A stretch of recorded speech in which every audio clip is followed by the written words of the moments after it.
little I'll go jacket everywhere for with it. springtime. It's beautiful, man. And he has you have different colors also. Yeah, like Yeah, I got a black and a red. Really? Yeah. I'm okay. Okay. He was gonna give me another one, I think. I gotta get in our brokerage to start giving me more, stuff I can wear. Alright, We're ready. ready? Perfect. Well, I appreciate you guys taking the time this morning. I know it's a little bit busy time, so I'm not gonna take too much of your time, right? But so today we can have a little bit of a good morning, casual conversation. I can update you guys a little bit for what's going on with the market, and then just share some strategies that we use at my brokerage with a lot of our other partners that work, right? End of the day, I'm not gonna come here and tell you guys that we're gonna get the lowest rates or we're gonna fund your mortgages, because honestly that's the bare minimum at this point. I feel like everybody has their spiel and what their value is, but I feel like ours is a little bit different, right? So in terms of the market, actually we go right back. So my name is Mike Schinas. I'm a resident of Etobicoke. I mentioned earlier my family's been a part of the Etobicoke community for 45 years now. So we actually own the restaurant John's Fish and Chips just over a little towards Kipling from you guys, right? And through the restaurant, I feel like that's where I really started getting my people skills. I realized that I want to be in a business where I'm talking to everybody every day, and that seems to be like my day in the life, right? With all of us. How many people are you guys talking a day, right? At least 10 different people a day, right? So that brought me to real estate. I actually got my real estate license through Oria. Originally I was planning on going with either Manor Hill, which is down the street from you guys, or another Royal LePage. And from there I realized that real estate isn't going to be, it wasn't my favorite thing to do. I really respect and commend you guys for getting out there and working on the weekends. I used to work on the weekends too, but I'm not out doing showings. So for myself, I switched paces and I went to mortgages, and that's where I fell in love and where I'm very comfortable and I'm very fortunate to be, right? So started with Duca, was there for several years, and then switched over to the broker side just to cater to my clients. And I'm with Vine Group. So Vine Group, we are national. We went independent last year. We were under Mortgage Alliance. And we're around 80 agents doing around $2.2 billion a year in volume, which is equivalent of a team around 300 to 400 agents. So that number just boils down to our process and efficiency, which is something that I'm going to share with you guys today, just because that's the difference with us and then other brokerages is going to be efficiency, right? So a couple strategies that we started using. 2 years ago, my mentor, Johnson Andrews, he came up with a strategy called Tenant to Buyer program. And it's exactly what it sounds like. It's intended to bring your lease clients that you guys have maybe worked on in the past couple of years, and then bring them to resale. So it's already a lead for you. You already have them in your database. They already know who you are. They're trusting of you. So why not open the door for them to potentially go into a resale? And all it is we put them through a strategy. I'm able to talk with them. It just takes 5-10 minutes. I'm able to gauge with your client, see if they're going to be able to purchase that resale.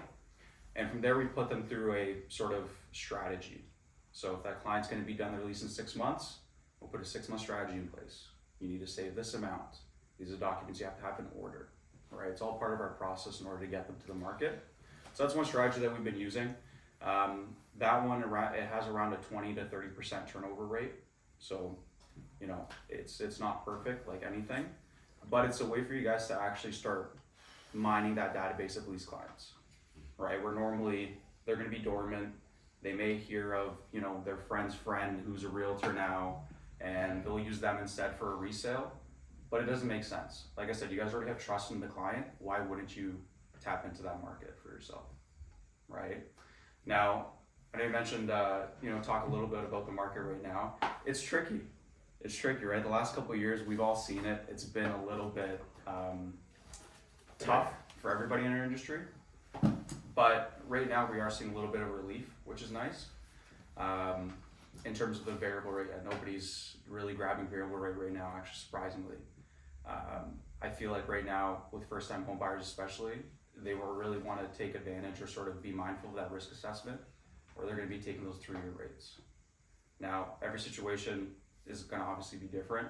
If someone needs more affordability, they're going to go for a 5-year product because it has a lower interest rate. But besides that, it's pretty much going to be a 3-year fixed rate. And what we're able to actually do right now is I'm hedging rates. So has anybody heard of hedging interest rates before? No. I don't know. So what we do is we actually split up their mortgage into 2 separate parts. Half it being a variable, half it being a fixed. And by doing so, we're able to now say, okay, variable rates you think the market's gonna come down, fine. Let's take advantage of the variable. But you're still gonna have a fixed portion to then have that risk assessment and just risk tolerant, right? The banks do that? No. So what we're able to do it and how we're able to sort of structure it, a lot of the times going to be portion will be a 3-year fix and the remainder is going to be a HELOC registered, right? So obviously that HELOC is going to be prime plus, it could be prime less, it could be at prime. But with there, we're able to do that. And then in terms of banks, not a lot of banks do it. But when you leverage it that way and you have, let's say, a variable product that it's a little bit more open, people are able to sort of manage their cash flow a little easier like that as well, right? And then obviously it depends on the, network connection failed, I just saw that. Yeah. Yeah, there's some people having a hard time getting into the Zoom. I don't know. Yeah, if it they're- just completely crashed, so Okay. we're here. I'm getting messages that they can't get into Zoom. I didn't want to interrupt you. No, interrupt me. Guys, I don't want this to, I don't want this to feel like we're in class right now, right? So if anything, any questions come up or anything like that, let me know. Don't even worry about it. Already with this, like you said, half variable, half fixed. Yeah. It's being recorded though, the right? reason there's one Well, that's what payment. they're asking if it's being Yeah, recorded yeah, because yeah. they can't get in there, so.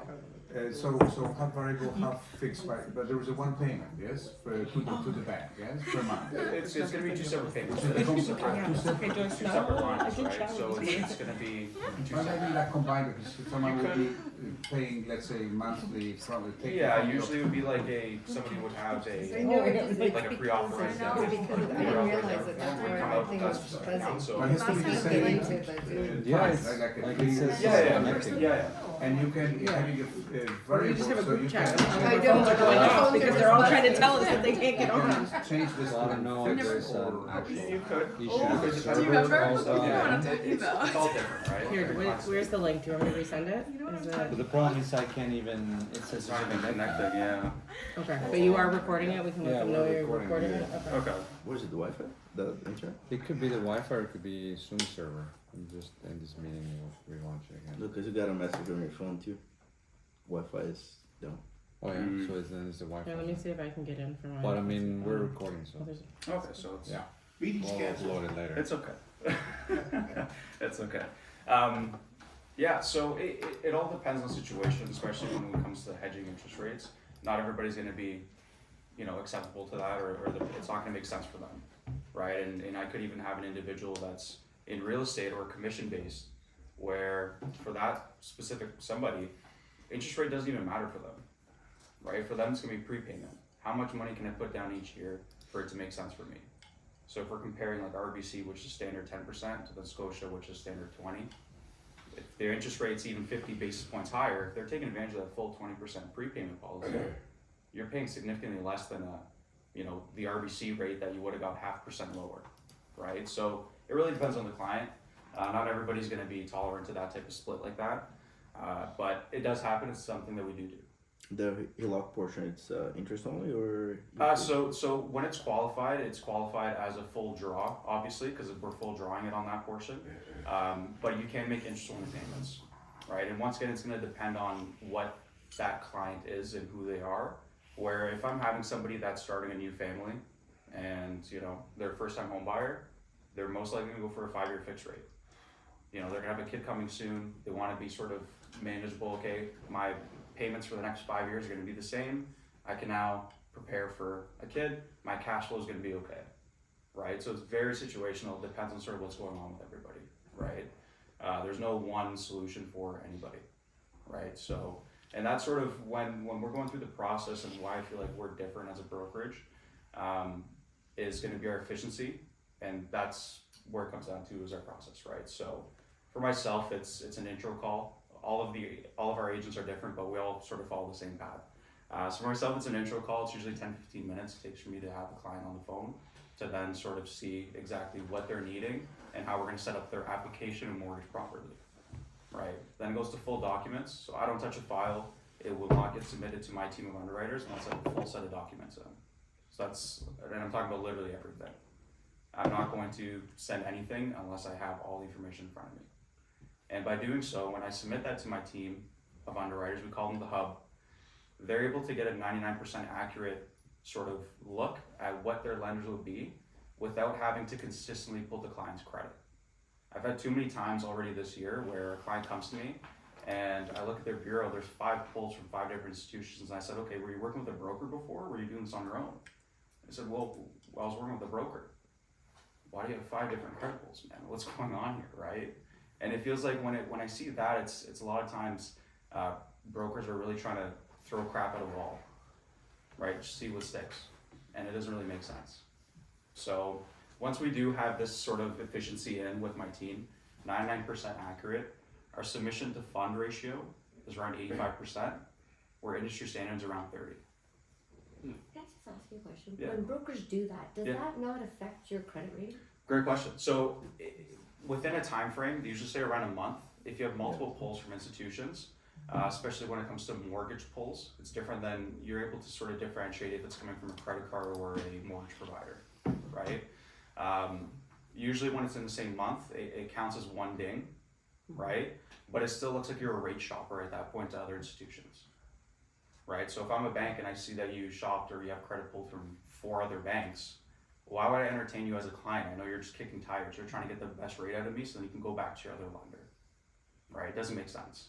Why not? Yeah. I Right? don't want to pay more. No, for sure. But that's the thing is like, that's the beauty of now working with the brokers. We're able to go anywhere for any client. Like I haven't, since I've been in the broker space now, I haven't turned down a single client.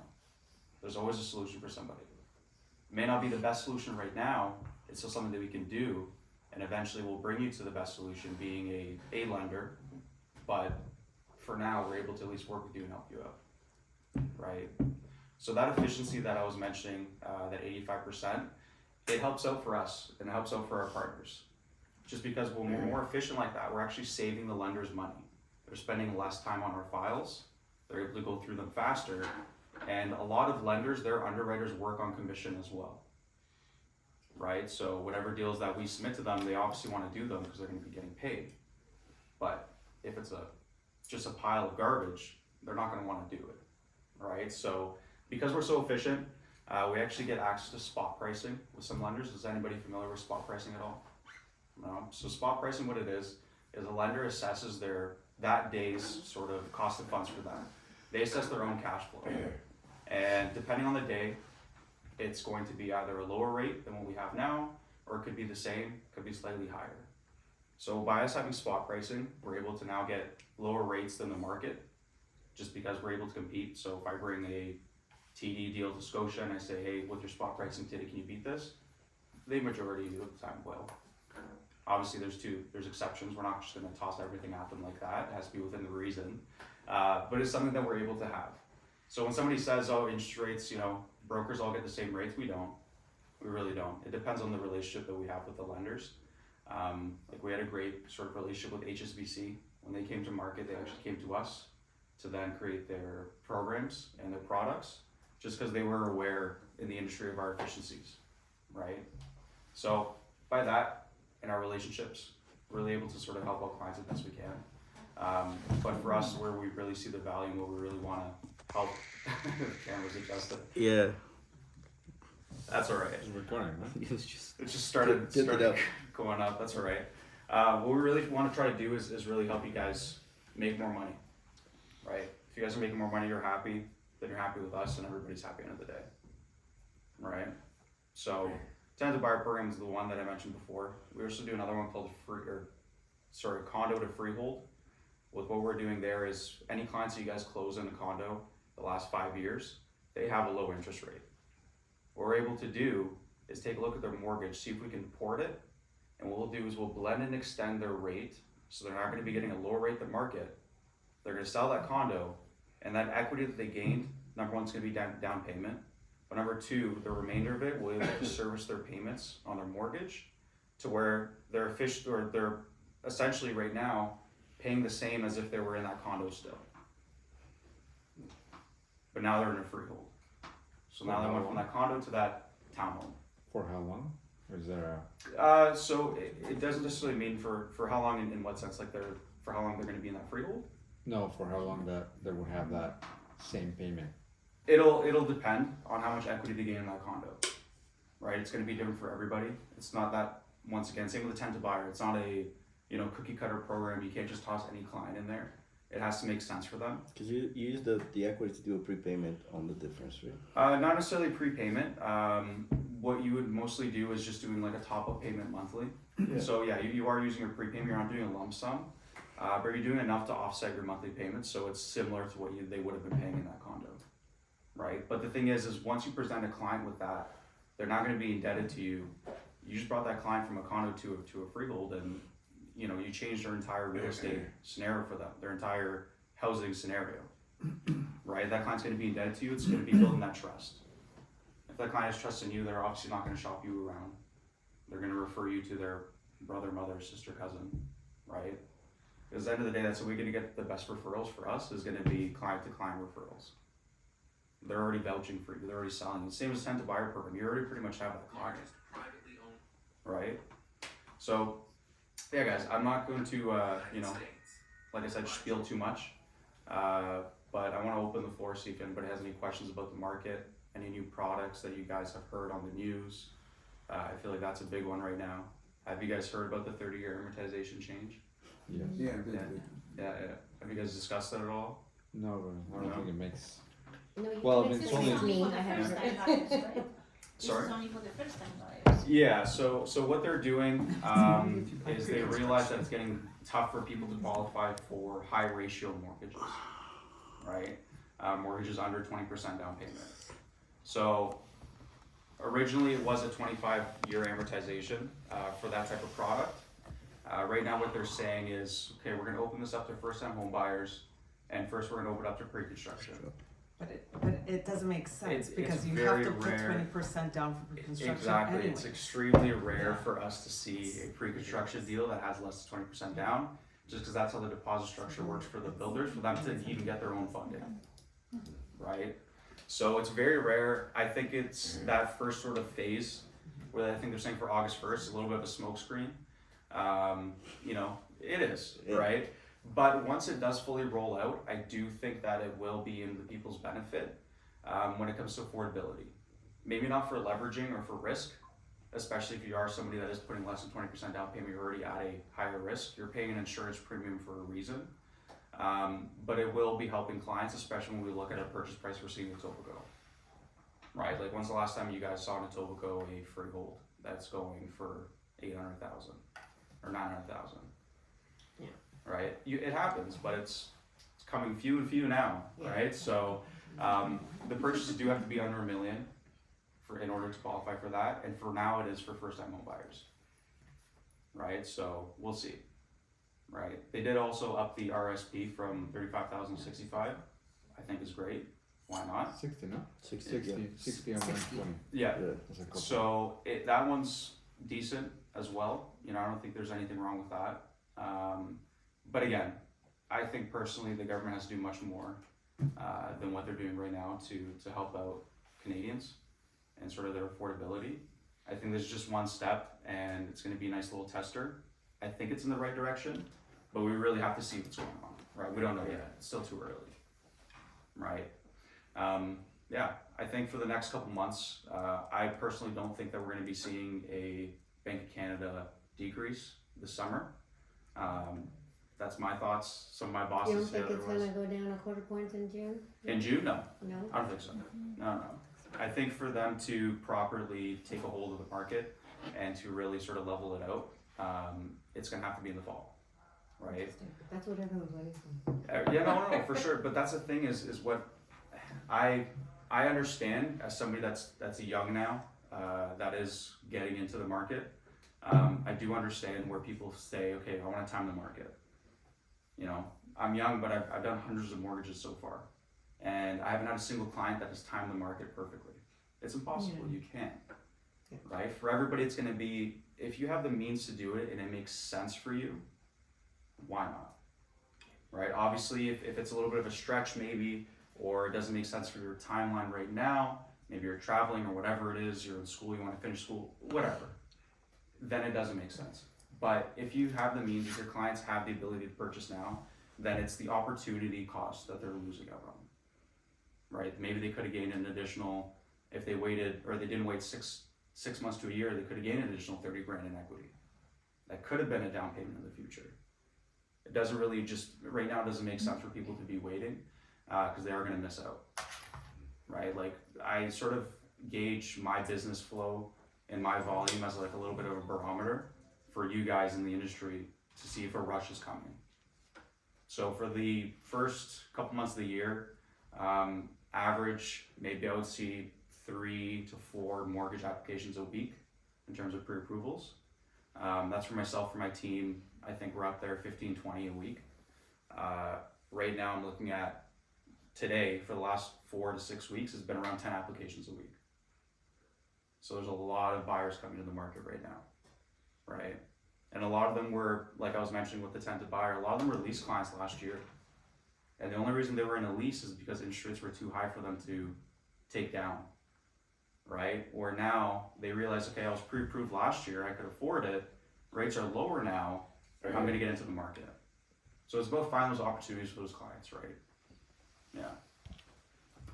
I think what it worries me is, the capital gains, because I was just thinking about it last night and this morning. I'm like, okay, so I have a prospect seller that wants to sell his investment and his own condo. Yeah. If he doesn't sell it by June 30th, Yes.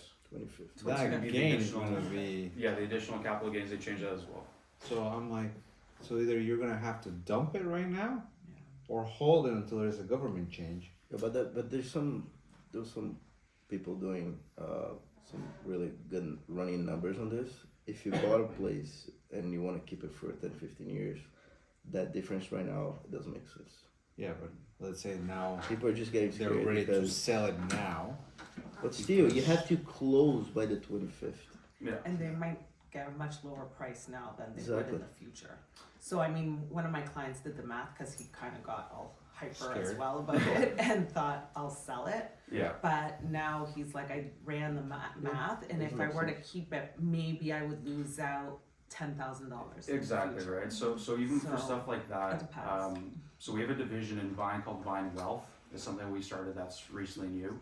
And all it is, it's Vine agents that are also working as consultants. It is separate for compliance reasons. We do have to separate the two.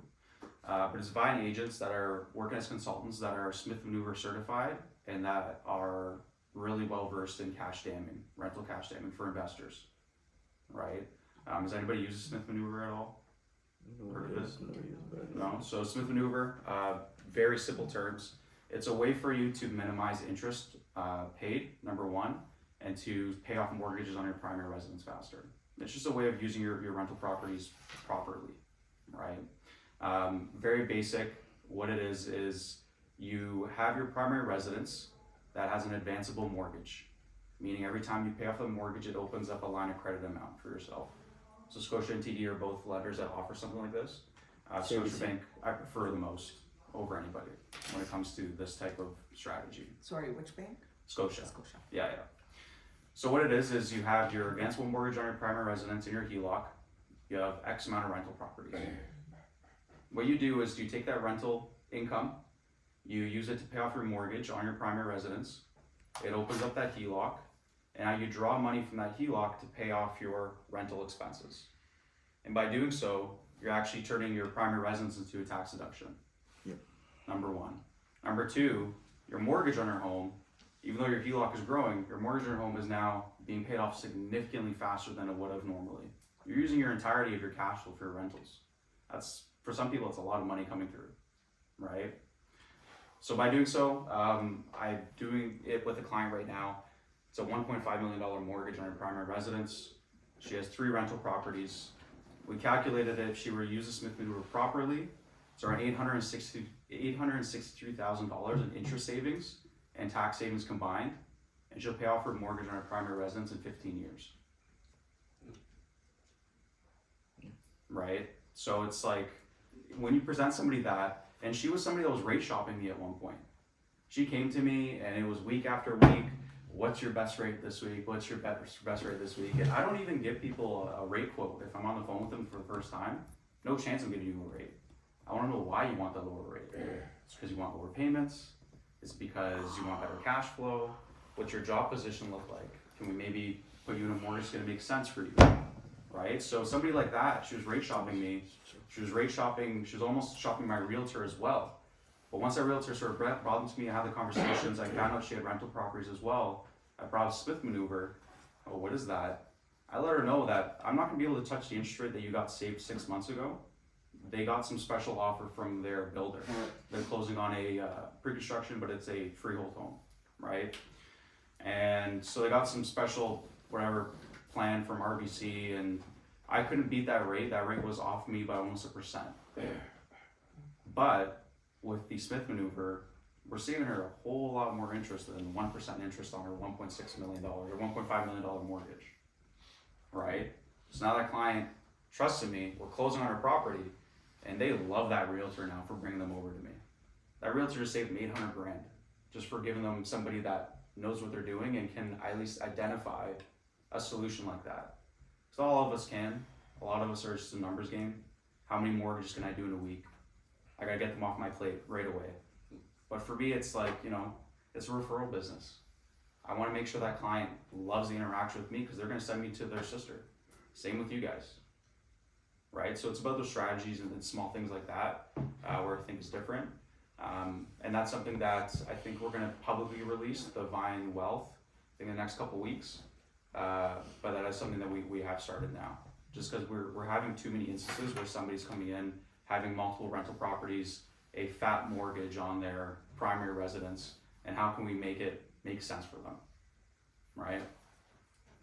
Yeah. Okay, like we have some people like so-called like, agents included, like you Yeah. know, so self-employed. Yeah.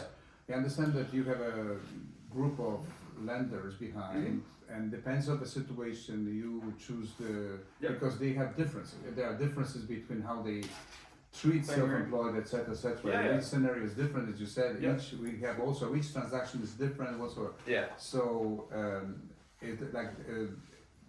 there is the flexibility in terms of how they approach self-employed and other Oh, yeah. words, because this the most of the thing is just information. Yes, they want in one bank they want 3-year return, the other one maybe 2-year return. Yeah. Also. So it's if we come to you say we want or somebody, Yeah. you know already where to go. Yeah. So Yeah, exactly. But that's the thing is with the team of underwriters we have at the hub is I'm very fortunate that I'm able to take meetings like this or spend the entire day with the client. My phone's been going off. I don't have to worry about anything. It's because the hub's taking it for me, right? We're still aware of the products. We're still aware of the solutions, but the hub is the ones that really identify exactly what's going to be one of the best solutions for the client. So for self-employed, for example, if I have somebody coming to me, maybe they just started their corporation last year, so they don't have 2 years history. They're going to be a B lender right off the bat. But that B lender is only going to take 6 months of their business statements to see a cash flow and then use that to qualify them. As long as they have the article of corporation, which they did last year, and they have at least 6 months of bank statements, I can at least make a case where we're going to take you to a B lender and still fund you. But if somebody comes to me, same scenario, they've now filed their 2nd year of business income just this past couple weeks, I'm going to take them to the A lender. And Scotia, once again, has a great product for that. It's called the Net Income After Tax, or NIAT. And what we do is I take a look at their business financials. I take their net income after tax for their business. You can take 60-80% of it, and I can use that combined with the income they're paying themselves. Whether they're paying themselves dividends, whether they're issuing themselves a T4, it doesn't matter. I'm able to at least use a combine of the two to then qualify them, right? So not everybody's gonna be the same. Not every institution is gonna be the same, but it's about finding the solutions rather than just tossing an interest rate at somebody. Because it's not good enough anymore. Nobody has trust in that. If I can teach your client or even you guys something you can't Google, interest rate hedging, spot pricing, then they're gonna trust myself, they're gonna trust you guys, it's gonna be a better transaction, right? It's all about trust nowadays when it comes to clients. If they don't trust you, they don't wanna do business with you. They're gonna start kicking your tires, they're gonna say, oh, let's go look at this home this weekend, that home next weekend, and they're not gonna be serious. But at least I know when they're going through my process, they give me all their docs up front, they're serious. They're listening to my strategies, we're going through budget sheets together, they're serious. Then I show them something that they can't Google, show them something that somebody hasn't maybe mentioned to them before, And now there's full trust and they're gonna be able to close on a property and have that confidence with you guys. Yeah, I know that, for example, Tony Reyes, which is a big Latino agent and Mhm. whatnot, they have like 2 mortgage brokers in house, and what they do is like they put him on in like saving programs, Mhm. so that in a year or whatever they can be ready for Yeah. for a down payment. You guys like some of the programs that you were mentioning. Is that part of it? exactly. Or- Yeah, so tenant to buyer program, that's something I do normally, is obviously everybody's gonna be different when it comes from, they're coming from a lease, right? Obviously they've been paying that lease, so that money's been going somewhere. A lot of times they don't have savings. Where in that instance, if I'm able to identify from taking a look at their statements, I'll do sort of like an audit on them, and we'll take a look at their cash flow.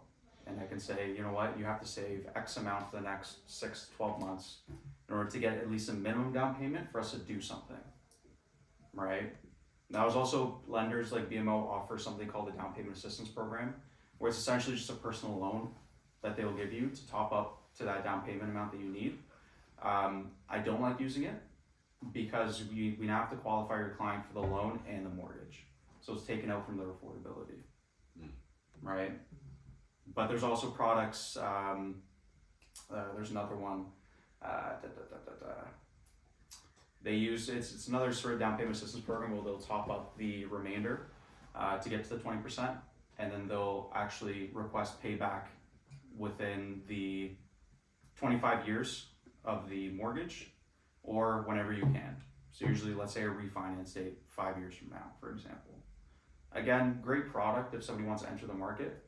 The only time that I've ever seen it used properly in my eyes is I had a doctor client that he had a lot of his holdings in his company, and if he were to now take those holdings out to then use as a down payment, the tax implication was higher than using this service in terms of what they expect back. So for him, it made sense. He wants to avoid tax. He's going to be paying X amount. This way, it makes more sense because he's going to be paying less, and he'll be able to secure the property at 20% down payment. Right. So it really depends on everybody. Yeah. But it's something we do. Yeah. Goes down to credit too. So if somebody has damaged credit, I take a look at everything. Right. I see everything. So for me, it's I see bad credit. Why do you have bad credit? High utilization. Maybe is probably the one that I've been seeing the most frequently. People are just maxed out on all their lines, and that takes a big toll out of your credit. If you're on perfect payment history with almost 100% utilization, your client is probably around the 620 to 600 credit score. They can be perfect, like I said, they're still paying everything they need to pay, but they're just strapped. Takes them down that much, right? So it depends on what's going on with the client, but everybody's going to be different. Yeah. Is the stress test still used? Is this Yeah. Is it the same rate, like 2% over? So it's 2% over the rate, which But is over which rate, like 3 years or? depends on which rate they end up going for, Prime Oh, or I see. contract. right? So they, okay. Yeah. So some lenders do still offer a contract, sort of like a contract stress test, but there's gonna be a lender fee. It's gonna be a higher interest rate as well. A lot of times doesn't make sense. But when it comes to the stress test itself, that is something they're also going to be, there's rumors that they're implementing, saying that the max mortgage you're going to be able to get is only going to be 4.5 times your household income, and that's it. We're doing that anyways right now. Like I think right now average, it's like 4.4 times, 4.6 times. So once again, it's not a huge change that's going to happen. It's more just smoke screen. People get a little scared, they get a little riled up with that. It's the same thing right now, guys. It hasn't, it's not going to change anything, that 4.5 times. It's pretty standard at this point. Yeah. So does anybody have any questions about the market, about myself, about Vine? No, we're good to go, eh? Oh, now it's okay. Tired. More money. More money's going to be that. Honestly, the program that's been working the most for my agent partners has been the tenant to buyer. The what? Tenant to buyer program. That's going to be the one that's working the most. All you guys have to do is go back to your lease database. You contact them and just say, I'm working with this broker that has a program called tenant to buyer. There's a possibility for us to bring you to the resale market.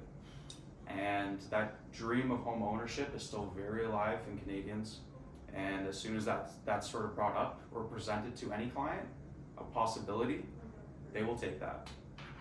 And if you're looking at a 20 to 30% turnover, depending on obviously how many lease clients you guys had last year or the year prior, doesn't have to be necessarily last year, that's an instant resale opportunity for you guys. Can you Right. send us more information about it? Yeah. So what I'll do is I'll send an email over to yourself, just more about the 10 to buyer program, and then if any of you guys want an email specifically, like I said, we have. Yeah, for sure. So I can take down emails, or if you guys have cards. I don't give out business cards. I apologize. The reason why I don't do so is if you give me your card, I guarantee I'm going to call you. If I give you my card, you guys could get busy. You could forget it, right? So then I need your information. I need your information, actually. Yes. So if you guys would like to be contacted and want to speak more about 10 to buyer program or anything else that we're running right now, please get your business cards handy, and I'll shoot you over an email and we will talk. But I'll send you over the 10 to buyer program regardless, just in case anybody that obviously wasn't able to tune in. Yeah. I have a question. Yeah. I'm hearing a lot, like you mentioned, with the interest rate not coming down in June, which I agree with. Mm-hmm. But I'm hearing a lot of talk of when rates do get cut. Yeah. Buyers are going to come flooding back in. Yeah. But I'm also hearing the other half of when they are cutting rates, it's because the economy is not doing well. So like, it's two kind of different stories. Yeah, it counteracts, right? So if we look at how the bond market works, Yeah. so the bond market works on the opposite of inflation. So inflation rates coming down, our bond market's gonna go up, right? It also does get affected by the overnight rate that we're talking about, with the Bank of Canada wants to cut down. Bond market also gets affected by that. But the thing is when it comes to interest rates, you're absolutely right. When they start coming down, we have more buyers come to the market. More people realize they can afford. They get excited. Everyone's, it's they're throwing money at everything. Like we saw during the height of COVID, that was crazy. Yeah. I had applications coming through, and I'm like, what are you guys purchasing here? This doesn't make sense anymore, right? We beat out 20 other offers. Okay, that's great. Right? They just didn't make the purchase prices make sense, but congratulations. So the thing is, when we take a look at that, is the Canadian government, and any government for that matter, wants to always promote movement and growth in their economy. Movement and growth is going to be purchasing of homes for the next generation coming up. So when they're cutting interest rates and bringing buyers to the market, it's great in the sense where that next generation is stepping into that, real estate field. They're advancing in their job. They have to now. They have a mortgage. It makes sense. But like you're saying, it is sort of the opposite in the sense where the economy can take a big hit, and it works in cycles. You're never going to have a balance in any economy. It's always going to work in cycles. Yeah. So obviously when we do have an overload of buyers like that, it could go the other way, where we're going to see rates pop up again. But once again, that's a cycle, right? I've only been in the industry now for almost 5 years. I've seen now a down, an up, and now another down, right? And it's just what happens. And I'm sure if you guys have been in the industry for longer than I have, you've seen much more cycles than I have, and it's something that's normal. It's something that we have to relate and make sure buyers understand. Because a lot of times I'm seeing people come to me that were looking to maybe purchase a couple of years ago, and they're like, why can't I get a 2% interest rate? You can't, man.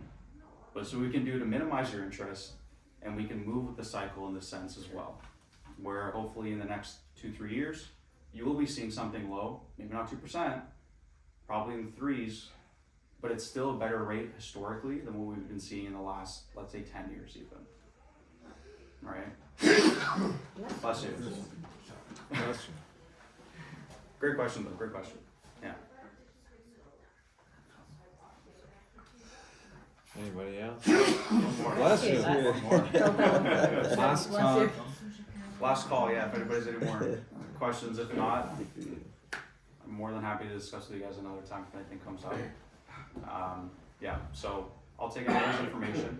Also, I'm curious whether it's because we went through a number of situations where there was a condition on the mortgage, like typical 5 days, Yep. and they are starting complaining that there's not enough time, that the banks were so slow for some reasons, maybe they had too much work or what some other reason. Is it okay now that So this condition will be sufficient, like 5 days, business days? yeah, so it's all going to depend, but when I bring it back down to what I was saying earlier, our efficiencies in our process, that file's complete when it goes to the lender. Especially when you said at the beginning that you need 100% information. 100% information. So that file is, like I said, is complete when it goes to the lender. We're only missing maybe an appraisal. Right now it's been a lot of desktop appraisals, especially for condos, so that gets waived. It's gonna be purchase and sale agreement, their deposit, and that's it. I have their 90 days for their bank. You said maybe waived or? The appraisal, sometimes they're getting waived. It depends on the purchase. Because we had even in our case we had A shortfall. We had a mortgage and there's supposed to be appraisal and the guy even didn't come, and he made appraisal based on. Yeah, so that's gonna that's be what that's gonna be the short appraisal company. Could be the relationship that they have with the lender or the brokerage, doesn't, whatever it is. It's never happened. I don't expect it to happen just because we're very picky on, even the lenders we work with and the teams, they're very picky on who they work with, right? But like I was saying, yeah, it's when that file goes to the lender, it's 90% complete. I need a purchase and sale, I need a deposit. That's it. We have your 9 days bank statements, your income statements are fine, your letter of employment's all right, your IDs are there, everything's good to go. So if you have a 5-day financing condition, that lender, all they need to satisfy is a purchase and sale, and that's it. It's gonna be up to them. So right now, yes, some lenders are overwhelmed. We have been getting emails saying that our time is a little bit slower at this point. But regardless, if I were to give a lender, based on a relationship as well, they trust that the deal's gonna fund. If I give them a full approval, here's everything that you have, they will work within that time frame for us. Because they're respectful of our time, because we're respectful of theirs, right? So, yes and no. I have another question kind of about time. I had a client back in the winter who I was working with all of last summer. Mm-hmm. And they were pre-approved for 1.3 and the only thing they wanted is they could go on firm. Yep. But they said that their lender was requesting a longer closing of at least 2 months. So I was like, okay, when we're in a bidding war, it's not the best if they want a faster closing. Yeah. But it's not unheard of too, if 2 months closing. Yeah. But I was just, and then towards the end of the deal, we got a firm deal in a bidding war. But when it was the week before closing, their mortgage broker asked to extend it. And of course the seller was not happy, I was not happy, no one was happy. Yeah. They ended up having to give a second deposit to keep the seller happy that they would not get back if they couldn't close again. So just for me, I didn't really understand. We had the 2 month closing like he asked for. Yeah. And then he asked for an extra 2 weeks extension. Yeah. So I'm just like, Trying to understand what happened. yeah, what happened, like So- kind of thing. When that does happen, and I see it happen just because sometimes I'm not the first stop for a client. Sometimes I'm the second opinion, right? Just like a doctor, sometimes people get second opinions. A lot of times I'm that second opinion. So when that happens and when I see that, it's usually the broker didn't do the proper work to set that client up. They didn't have 100% documents. Maybe they didn't even submit to the lender, which is something I've seen. I've had somebody come to me saying like, oh, my broker already submitted to this place. I'm like, okay, cool. I take a look at their bureau. No one's even pulled your credit in the last 6 months. And they might even get a approval letter with the Right. condition, which is Some nothing. lenders don't give pre-approval letters. I know Scotia sometimes won't. Yeah, but like TD, we TD got will. one just 2 weeks, like 2 Yeah. weeks ago, and it was a pre-approval letter, but it had like 5 conditions. I'm like that. So when you see the conditions like that, there's no documents in. That one of them was because it's tax season. Yeah. They want that 20, So that's 23 different. taxes, right? That's different, right? So I've had clients now, especially self-employed. Like I just did my taxes yesterday, right? So it's like self-employed individuals, they're gonna prolong it. That's why they're using the 5 days because they're like going through So for somebody like that, when it comes to, we want to sort of take a look at their application prior to them filing for taxes, just to see exactly if it's gonna make sense for them and what they're intending to file, right? Because a lot of them will pay, let's say, less in salary, or they'll pay more in dividends this year, whatever it is. We need to make sure that we're gonna be structuring it properly, so once they do go to purchase, they're gonna be okay. I heard the banks are like more lenient with self-employed people now. More lenient? Yeah.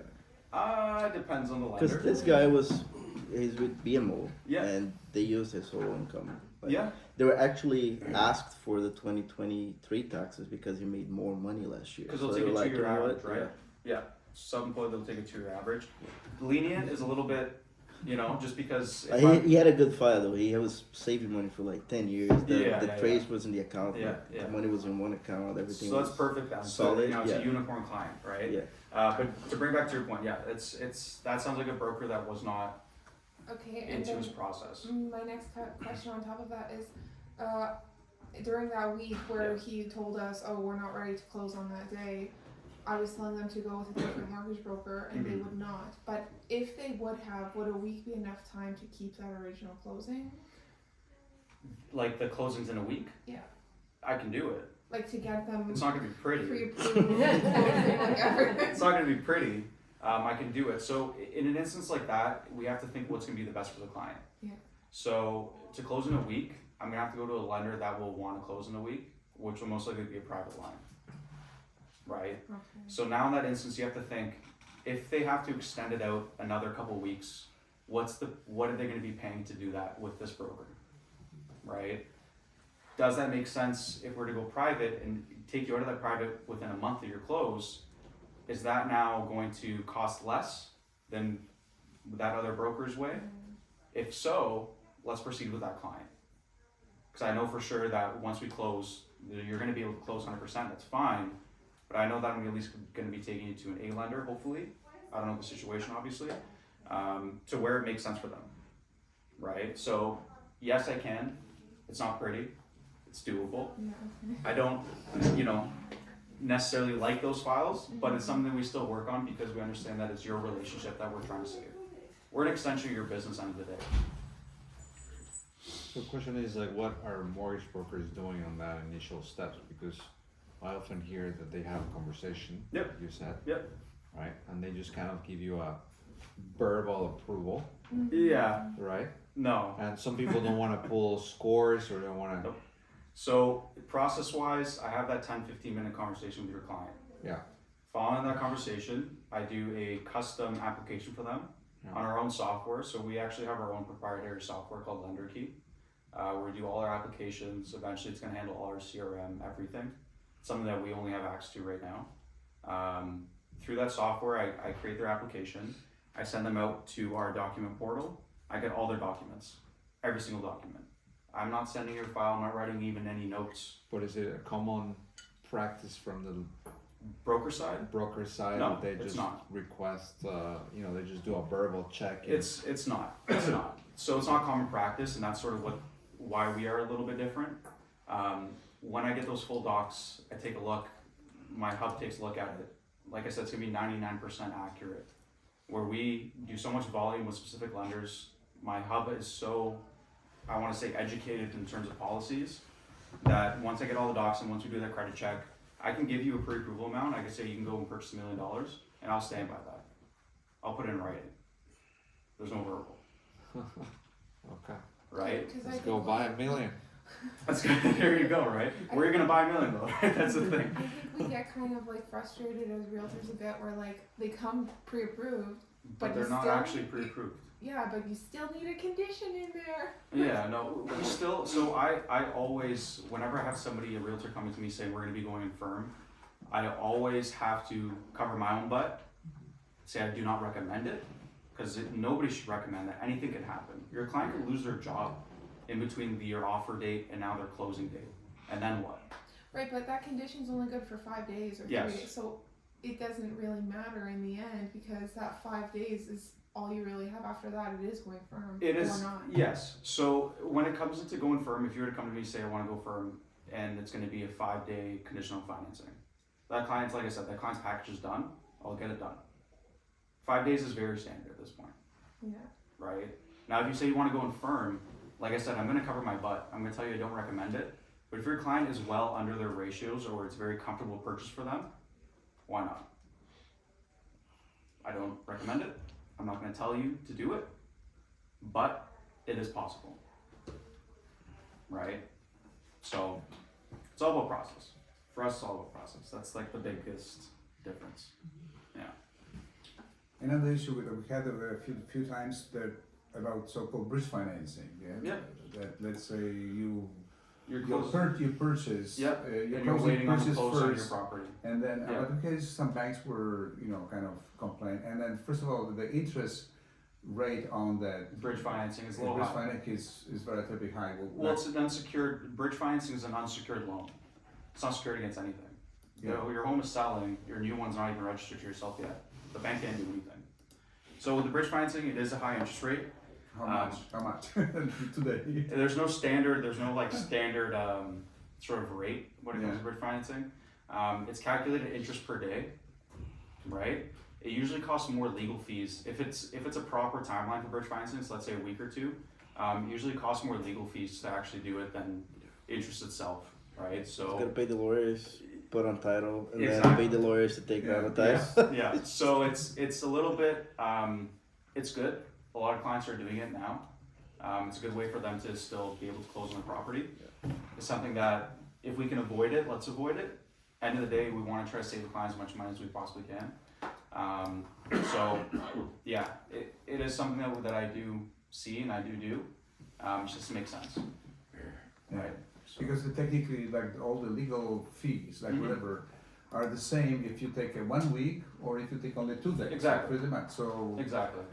because sometimes you need only 1-2 days. Yeah, it's like Yeah. Doesn't matter. again myself. It was like kind of you're Yeah. waiting for the money, and it was like a kind of very Nothing you do, man. very- Right? At that point's bridge, and then that's it, right?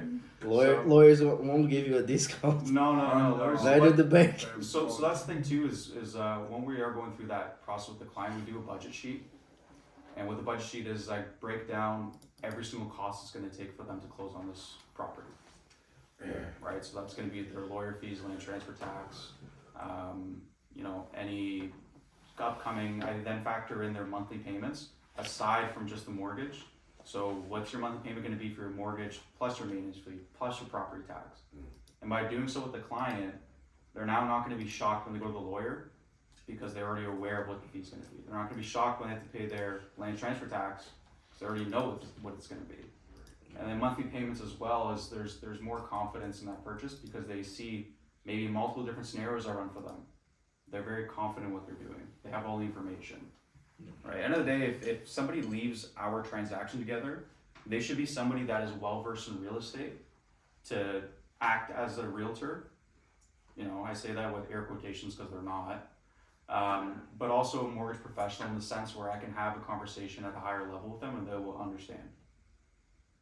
Right? They can go to their bank and their bank can try to pitch them some next HELOC product or mortgage product and they'll be able to sniff out the BS that the bank is pushing on them because they understand the policies. They understand how things work and how they're qualified, right? Education and trust is everything now. Bring it back to basics. We don't need to do anything crazy. Just about having conversations with people, right? Another question. Yeah. Because at the beginning you mentioned this kind of a hedge mortgage, like 50-50, Yeah. let's say variable 50 fixed. But also I remember there was a good product, and who is taking that product? In other Mhm. words, that you have a part is your mortgage and part is like a revolving door, which is the line of credit. Yeah. So a lot of Scotiabank does that. TD does that. Scotiabank, yeah? Yeah. So it's the mortgage first has to be advanceable. And what does it mean? So advanceable means that every time you pay off your mortgage, it opens up a line of credit amount. Oh, I see. Right, so it doesn't mean that the line of credit's drawn out, but it just adds to the amount they were able to pull out from the line of credit. So a lot of times when it comes to hedging, it's actually funny. Some first-time homebuyers that come to me, couples, one partner wants to do a fixed rate, the other partner says, oh no, maybe let's do a variable, let's wait it out. So now they're waiting on the sideline. I pitch them. You want to do fixed? Okay. You want to do variable? All right, let's split it in half. You guys can make an arrangement amongst each other. Who wins after the next 3 years, who pays less interest. You guys can make a little competition out of it, right? That's cute. But the client's not comfortable. They're okay. they're both happy with the solution. So now they're going to be purchasing. They're not going to be waiting anymore, right? It's a little bit just stuff like that. A lot of time it's maybe a dinner or you have to pay for the next vacation or whatever it is, right? But which doesn't make sense because now they paid more interest and they're paying for a vacation, so a little bit of a double whammy on them. But it is stuff like that I do see. It just depends on the client, man. Yeah, everybody's gonna be different, which is what I love. Every day's different for me. Yeah. Great. All right. Well, appreciate you guys Every having day's me. different. Yeah, no, it is. But that's exciting. That's why we're here, Yeah, right? of course. If you don't love it, you shouldn't be in it. Yeah, There you go. Yeah. agreed. Exactly. So yeah, I'll take cards if anybody does have them. If you guys want to chat, I have one then. even a phone number I'll take. Just one It's phone? fine. But I'll be sending over an email at least to you guys to have some more information, and then it'll have my contact info there too. If anything does come up, you guys will know where to find me. And then yeah. Thank you. Thank you. Okay, Michael. Perfect. Thank